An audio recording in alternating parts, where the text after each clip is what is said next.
नमस्कार, मैं सीमा Sanskrit online channel पर आप सबका स्वागत करती हूँ। आज हम इस वीडियो में घटनाक्रम अनुसार वाक्य लेखनम इस प्रश्न का हल करके देखेंगे कि किस तरीके से ये परीक्षा में पूछा जाता है व कैसे आपको इसका उत्तर देना है। ये जो प्रश्न है घटनाक्रम, आप इससे क्या समझते हैं? घटना अर्थात आपके पाठों में जो भी कहानी होती है उसको क्रम से लिखना, अर्थात जैसे कहानी शुरू हुई, बीच में उसमें क्या हुआ और एंड में बिल्कुल लास्ट में उसमें क्या हुआ, ये सब आपको क्रम से लिखना है। क्रम से कैसे लिखोगे?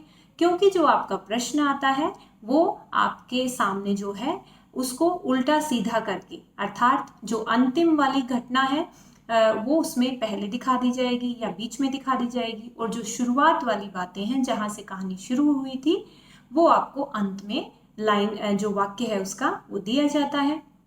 तो इस तरीके से ये जो प्रश्न है 8 वाक्यों के माध्यम से आपके सामने आता है, और जो 8 वाक्य हैं उन्हीं को आपको क्रम से लिखना होता है कि कहानी में कौन सी बात पहले हुई, फिर उसके बाद, और फिर उसके बाद अंत तक आपको कहानी का वर्णन उन्हीं वाक्यों के हिसाब से करना होता है। तो आइए देखते हैं, समझते हैं घटनाक्रम अनुसार वाक्य लेखनम को।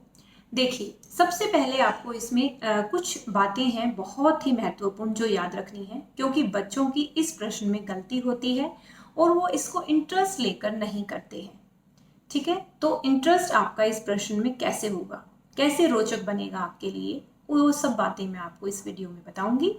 सबसे पहले आपको क्या करना है, पाठों का हिंदी अर्थ समझें व पूरी कहानी याद करें। जब भी आप पाठ पढ़ते हैं, आपने देखा है जब भी वीडियो में मैंने आपको पाठ पढ़ाया हुआ है तो पूरी कहानी आपको अच्छे से समझ में आ जाती है कि इस कहानी में कहाँ से ये शुरू हुई है, क्या क्या उस कहानी में हुआ और अंत में क्या हुआ। तो आप दोबारा से 2-3 बार उन पाठों को अच्छे से समझ लें और कहानी वाले जितने भी पाठ हैं उनकी जो कहानी है वो अच्छे से कंठस्थ कर लें कि उसमें कौन कौन उसके पात्र हैं और कैसे कैसे कहानी चली है। आगे कहानी को 3 भागों में याद रखें, ये बहुत ही महत्वपूर्ण है। अगर आप इस बात को ध्यान रखेंगे तो इस प्रश्न में गलती होने के चांस बहुत कम होंगे। पहला, कि कहानी के शुरू में क्या हुआ, अर्थात कहानी में कौन कौन थे, कैसे कहानी शुरू हुई। तो आप ये ध्यान रखेंगे तो आपको बहुत ही जल्दी जो वाक्य होंगे आपके सामने उनको ढूंढने में आसानी होगी कि ये तो शुरू के ही वाक्य हैं, तो आप उनको जल्दी से नंबरिंग दे पाएंगे। उसके बाद बीच में क्या हुआ, बीच में जितने भी इंसिडेंट्स हुए हैं उसमें घटनाएं हुई वो आपको ध्यान रखनी है कि ये पहला पार्ट है शुरू का और ये बीच वाला है। उसके बाद अंत में क्या हुआ, अंत भी याद रखना है आपको कि अंत में कहानी खत्म कहाँ पर हुई थी। ये बहुत ही महत्वपूर्ण बातें हैं। तो 3 भागों में आप कहानी को थोड़ा सा समझ लें, उसका रिवीजन अपने आप से करके देखें हर कहानी का कि इस कहानी में शुरुआत में ये हुआ था, बीच में ये हुआ घटना इसमें, और अंत में ये कहानी इस तरीके से खत्म हुई। उसके बाद अगला जो पॉइंट है, अच्छा होगा कि आप जो अनुवाद है पाठों का वो शब्दशः अर्थात संस्कृत के शब्दों के साथ करें तो आपके लिए बहुत अच्छा होगा, क्योंकि जो प्रश्न आता है वो संस्कृत में आता है और समस्या वहां उत्पन्न होती है कि आप जो वाक्य हैं उनका अर्थ ही नहीं समझ पाते। जब आप अर्थ नहीं समझ पाएंगे तो आप कैसे उनको क्रम से लगा पाएंगे, तो ये बहुत बड़ी समस्या हो जाती है।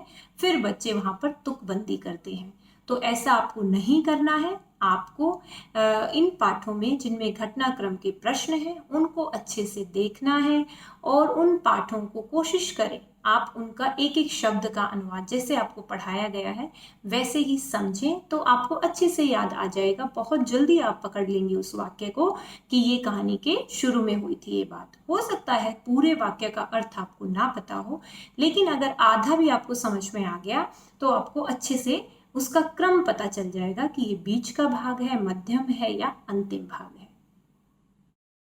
आगे देखते हैं कि परीक्षा में जो ये घटनाक्रम का प्रश्न है वो कैसे पूछा जाता है।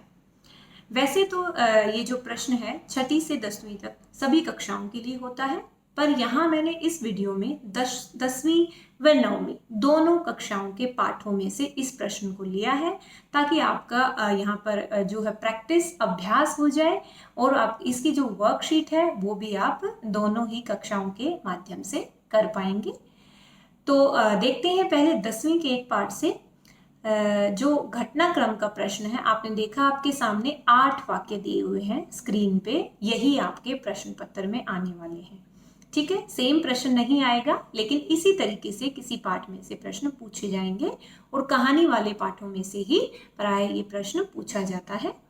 तो देखिए पहला है व्याघ्र व्याघ्रमारी इति मत्वा प्लायितः। अब आप इनको समझते जाइए।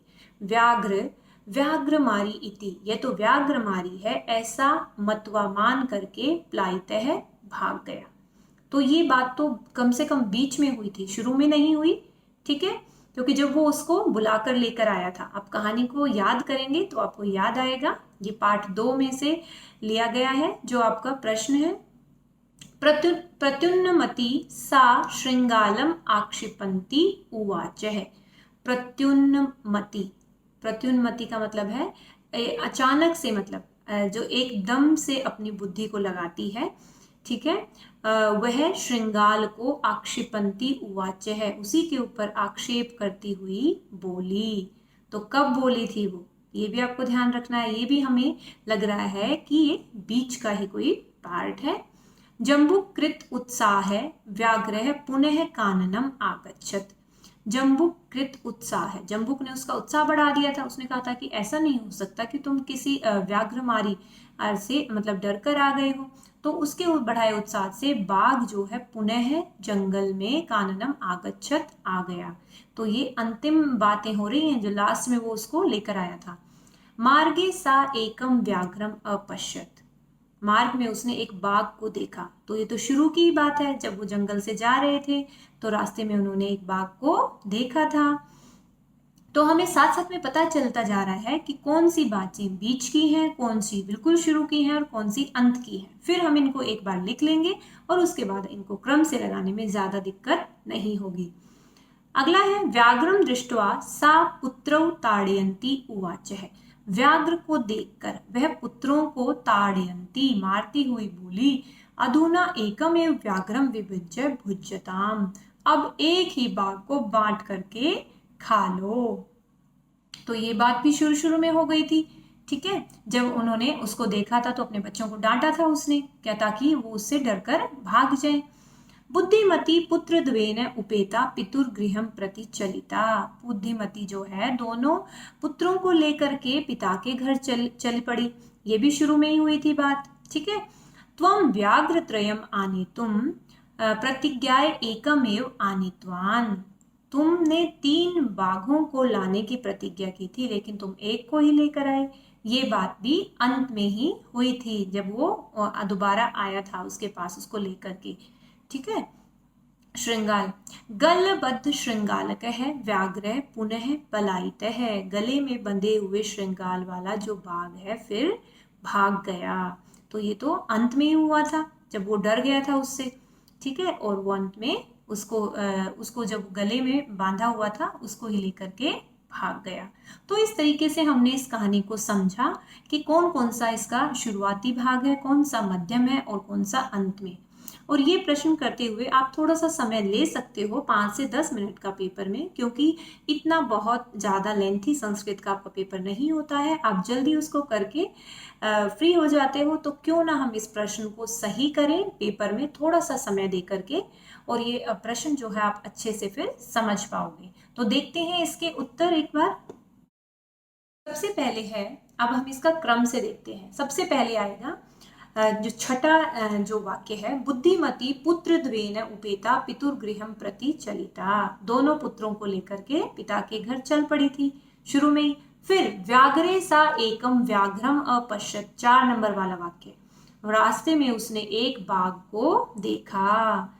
ठीक है, उसके बाद व्याघ्रम दृष्ट्वा सा पुत्रौ ताड़यन्ती उवाच। ये भी तीनों बातें हमने जान लिया था कि शुरू शुरू में ही हुई थी, बस हमें इनको बाद में क्रम में लगाना आसान हो गया।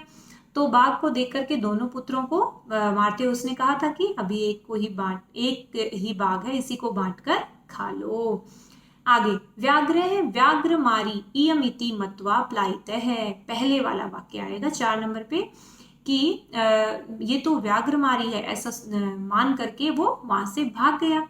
जब उसके सामने मार रही थी वो अपने पुत्रों को, तो वो तो डर गया।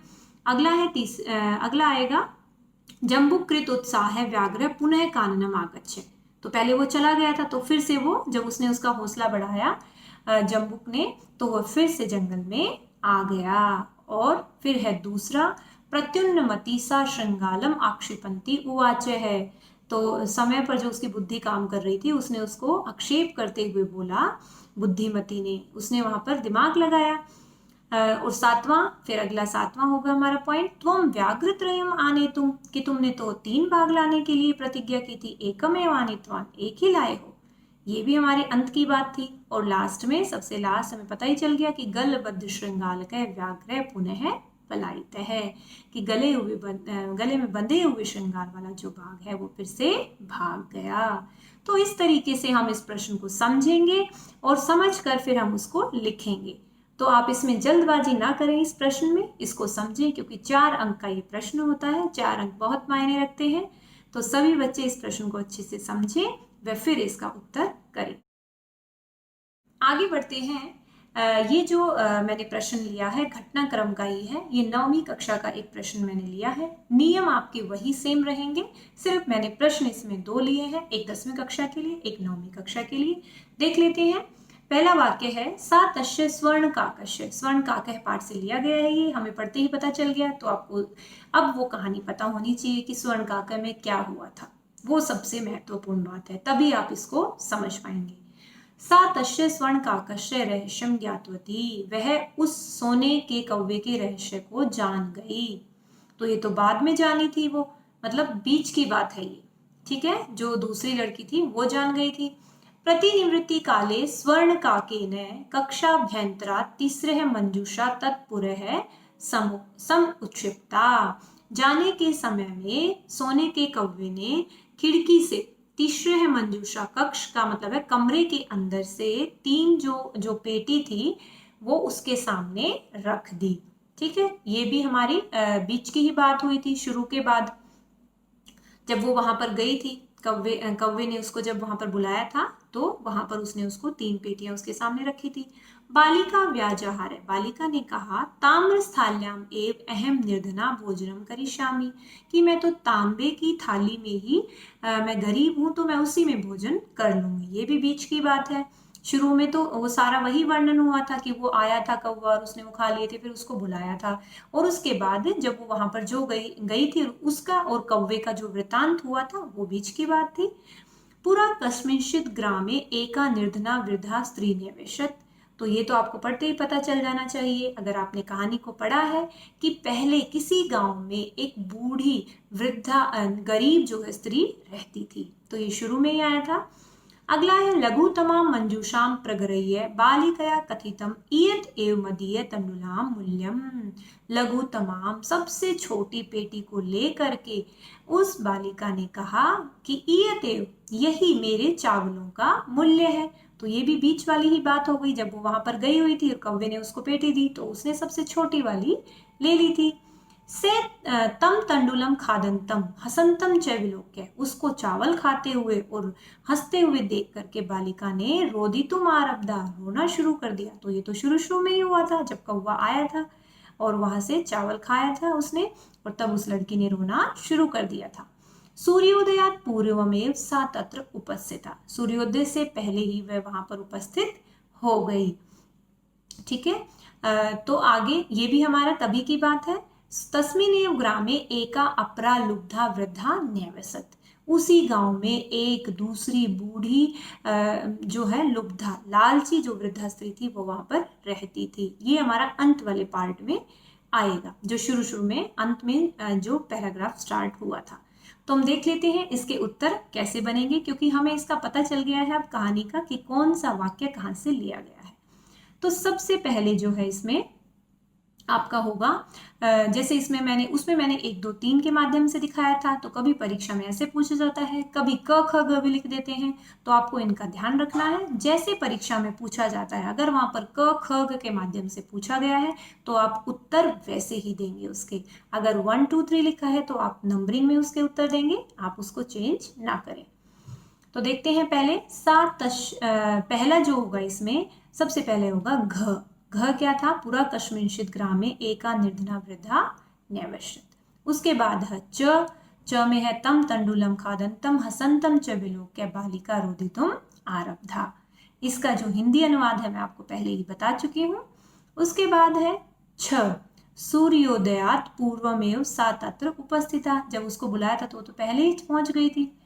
उसके बाद ग भाग होगा पुरा कस्मिंश्चित् ग्रामे, सॉरी, उसके बाद ग। ग कौन सा है? बालिका व्याजहार। बालिका ने कहा ताम्र स्थाल्याम एव अहम निर्धना भोजनम करिष्यामि। तांबे की थाली में मैं भोजन करूंगी। और उसके बाद ग भाग वो है लघुताम मंजूषाम प्रगृह्य बालिकया कथितम। छोटी सी उसी को लेकर के उसने कहा कि यही मेरे चावलों का मूल्य है। उसके बाद है ज में है उसी गांव में एक दूसरी लालची बुढ़िया रहती थी। उसके बाद है क। सा तस्य स्वर्ण काकस्य रहस्यम ज्ञातवती। पहले तो यही आया था ना कि वो रहती थी और उसकी भी एक बालिका अर्थात उसकी भी एक लड़की थी। उसके बाद उसने उस कव्य के रहस्य को जान लिया था, तो उसके बाद ये वाक्य आया। और अंत में होगा ख। प्रतिनिवृत्ति काले स्वर्ण काकेन कक्ष अभ्यंतरात् तिस्रः मंजूषा तत्पुरः समुक्षिप्ताः। जाने के समय में सोने के कौवे ने कमरे के अंदर से 3 मंजिशाएं उसके सामने रख दी। तो ये होगा हमारा जो इसका पूरा जो है घटनाक्रम जो है इसके उत्तर। तो आपको ये प्रश्न अच्छे से समझ में आ गया होगा। तो आप इस वीडियो को अच्छे से देखकर इस प्रश्न को समझें और इसमें कोई भी समस्या आपको नहीं रहेगी। आप सभी का इस वीडियो को देखने के लिए व चैनल को सब्सक्राइब करने के लिए बहुत बहुत धन्यवाद।